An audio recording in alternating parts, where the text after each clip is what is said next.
Hello, and welcome to Beyond the Playbook. My name is Dr. Janelle Abela. Here, I talk about human interaction and learning theory, because our identities and experiences affect how we feel, think, and act. It's our own truth and reality. With 8+ billion people in the world, that can kind of complicate things. I'm here to break it down for you to help yourself and others, at home, in the classroom, at work, on the field, or anywhere else you interact with humans. This week, I'm talking about why learning is never neutral. Learning always reflects power, priorities, and values, whether we name that or not. And when we pretend it doesn't, learning quietly becomes a tool for control. When we think about learning at work, we often imagine it as objective, harmless, or simply about building skills. But let's start with a moment that probably feels familiar. Think about mandatory training that everyone clicks through just to get it done, that annual checkbox. Think about leadership development opportunities that are offered to a select few, usually the same people every time. Those who fit the leader image, leadership potential. Think about the moment when an organization says, "We trained everyone," and then quietly wonders why nothing has actually changed. Now, widen that lens for a second. When we see the same patterns in other spaces, we know something's up. These patterns are in schools, where certain ways of thinking are rewarded and others are dismissed. And this goes both ways on the political spectrum. The reward for some harms others, always. It's give and take. We see it in sports, where athletes are taught discipline, loyalty, and toughness, but rarely encouraged to question power or culture. We see it in media and pop culture, where stories teach us who gets to lead, who gets redeemed, and who is expected to adapt. And yet, we almost never call this learning what it actually is. We tend to treat learning as neutral. It isn't. And it really never has been. That's the starting point for Beyond the Playbook. This series isn't about tools, frameworks, or best practices. It's about what learning actually does, what environments do, and the importance of context and the messenger. This reflects on the people, the systems, and the power, especially when we don't stop to question it. Because learning doesn't just transfer information. It reflects who matters, what's valued, and what we're willing to confront or avoid. So let's slow this down for a minute and make it real, not academic. When I say learning is never neutral, I don't mean that every training session is secretly political or manipulative. I mean that every learning initiative, every course, every workshop, every program, is quietly answering questions, whether anyone says them out loud or not. The first question is, who is this actually for? The second is, what problem are we really trying to solve here? And the third, which is probably the most uncomfortable, is what behavior are we hoping stays exactly the same? The last question is what matters most, and it happens more than we'd like to admit. You can see this all over the workplace. Take compliance training, for example. A lot of it is framed around protecting the organization from risk or liability, not actually preventing harm or changing behavior. Or think about leadership programs that reward confidence, dominance, or what people like to call executive presence, while completely ignoring impact, relationships, or who gets shut down in the process. Or culture and DEI training that focuses on being kind, respectful, and never touches on accountability or what actually happens when harm occurs. And this is where I want to gently name something we usually avoid. When learning discourages questioning from either side, when it rewards agreement over understanding, when it teaches people how to fit in or stay silent, instead of how to think critically, that's not education. That's indoctrination, just with a nicer label and better branding. Because here's the thing. Neutral learning feels safe. It feels comfortable. It feels non-threatening. But most of the time, that safety just means the status quo stays exactly where it is. And that's the point we need to sit with. This is also where the conversation gets a little more charged. Right now, we hear a lot of claims that education, especially anything that touches on equity, identity, or social justice, is indoctrinating the youth, brainwashing them. The argument goes something like this: that talking about social justice issues creates social justice issues, and that if we stop naming them, they would just settle down. But that logic falls apart pretty quickly when you sit with it. Now, I'm not saying that education on equity, identity, and social justice is all great either.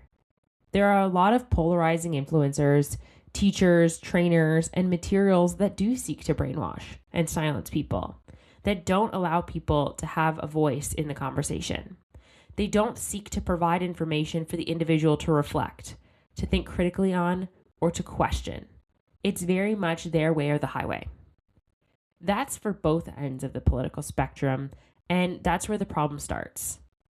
They are so polarized and limit the ability for the individual to develop the appropriate skills that it becomes harmful, and we start to avoid conversations.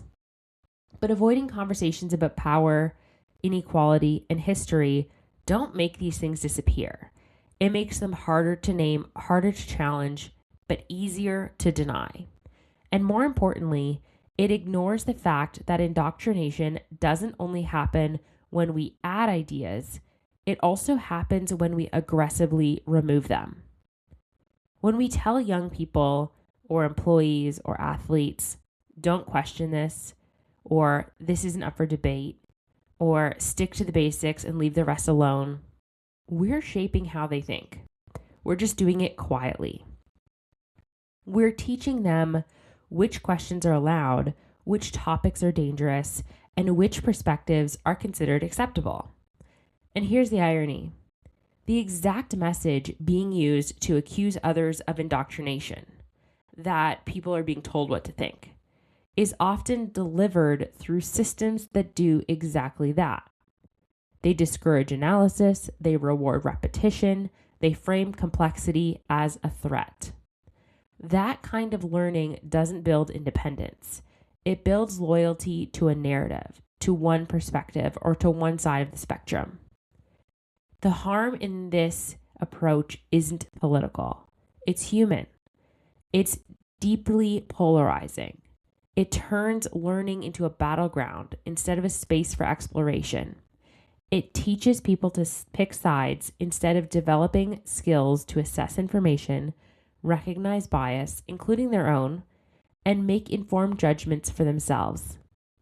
Because real education, whether in schools or the workplace, isn't about telling people what to think. It needs to be about telling people how to think, how to evaluate sources, how to sit with discomfort, how to hold multiple ideas at once without shutting down. When we replace critical thinking with fear of questions, fear of language, fear of discomfort, we don't protect people. We limit them. And that's not neutral either. This is where the learning stops being theoretical and starts looking a lot like leadership, because every decision in an organization is also a decision about power. Who gets funded tells us what matters. What gets time tells us what's urgent or what can be rushed. And who is required to attend versus who is exempt tells us exactly who learning is for. You can see these patterns play out in the workplace all the time.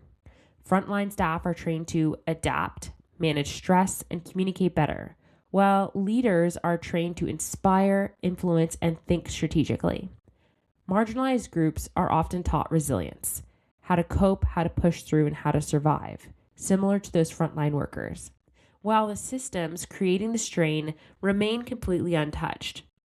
Individuals get coached on communication or professionalism, even when the culture and spaces around them are unsafe, inconsistent, or punitive.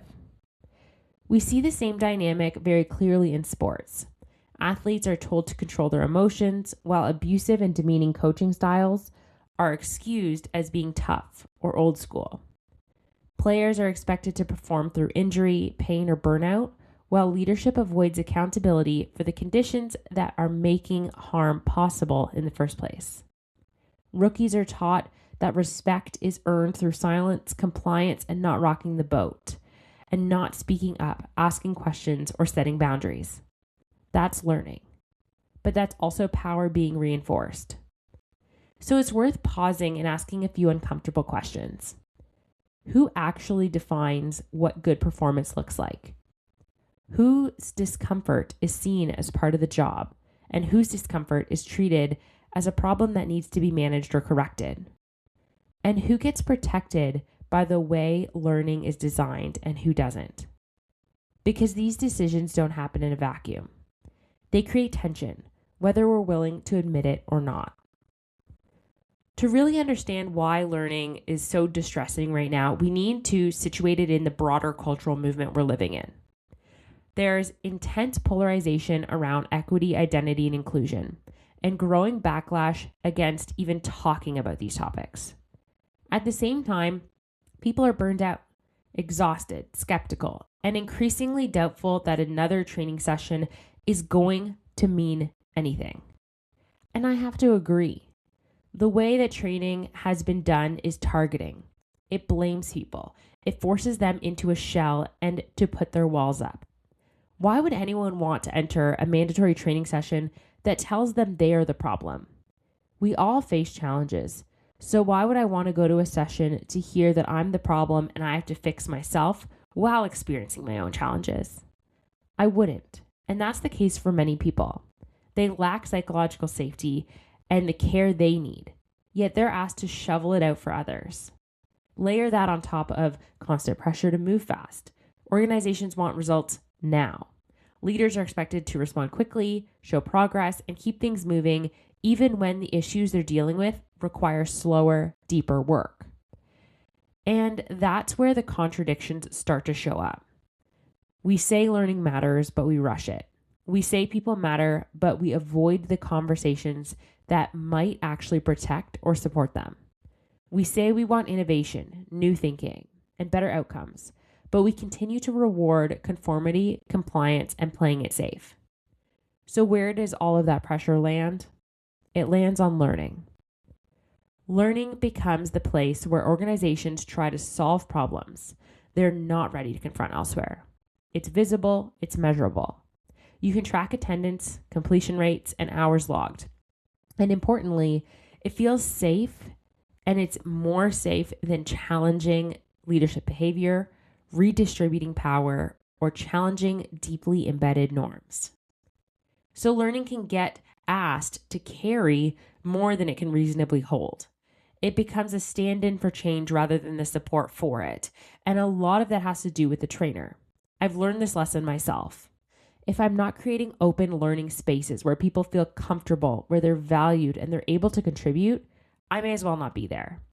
It's the creation of an environment and an empowerment skill more than transactional process. And this is something I've learned to do and created spaces for interactive, sustainable, and tangible learning that they can place in their day-to-day. And that's the tension at the heart of this moment. Learning often carries the burden of change that leadership isn't ready to own, and it's done in spaces where learning can't happen because their space is still toxic and they don't have the skills built to do it. This is usually the point where people say, okay, but what actually happens when learning hits the workplace? And the honest answer is, most of the time, not much. People go back to old habits, they self-censor, or they try to apply what they learned quietly, carefully, and without drawing too much attention or stepping on the wrong toes. And that's not because they don't care. It's because that's how they've learned, because learning is designed that way. When learning isn't reinforced, it becomes symbolic, that checkbox, something we can point to, not something that changes behavior. When there's no accountability, learning becomes optional. And when people don't feel psychologically safe, learning turns performative. They learn what to say, not what to do. This is where my approach is different. Over the years, I've had to change my approach based on my understanding of how learning works. I don't treat learning as a one-time event or a box to check, even if I'm only in an organization for a single session. I treat it as practice, something that has to show up in real conversations, real decisions, and real trade-offs. That means we don't just talk about ideas in abstract. It's not 3 hours of me droning on about definitions and complex concepts, making big demands for these people to change. We talk about where those ideas collide with their everyday realities. I show learners what it looks like in their spaces and what they can do to support the change. I make it manageable and recognize where they are coming from and where they're at. Real learning shows up when conversations feel a little less risky than they used to. When decisions actually cost something, time, comfort, reputation, control, when trade-offs reveal what an organization's true priorities are, not just what they value. And that's how you know it's working. Not because the slides were polished, because mine usually aren't. Sometimes, actually almost all the time, someone will find a spelling mistake no matter how many times I read through them ahead. Or because the room was full, because they're required to be there, or because it's a half day off, whatever the reason. Or maybe they're getting certification. You know it's working because people start naming things that they used to avoid. They can see it in real life. They can do it. They feel capable. They feel equipped. They have the capacity. Leaders start making different choices. And the work's continuing after the session ends. That's the difference between learning as an event and learning as practice. And only one of those actually changes anything. So, if there's one thing I want to leave you with, it's this. Learning is never neutral because organizations, systems, and cultures aren't neutral either. Learning always reflects what we value, what we protect, and what we're willing or unwilling to change. Learning is always have hidden messages, even if we as the teacher don't explicitly know what they are. It's how they are interpreted and how meaning is made by the learners. Remember those 8+ billion identities and experiences that contribute to our own realities? That's where the learning happens. Instead of rushing to solutions, I want to leave you with a few questions to sit with.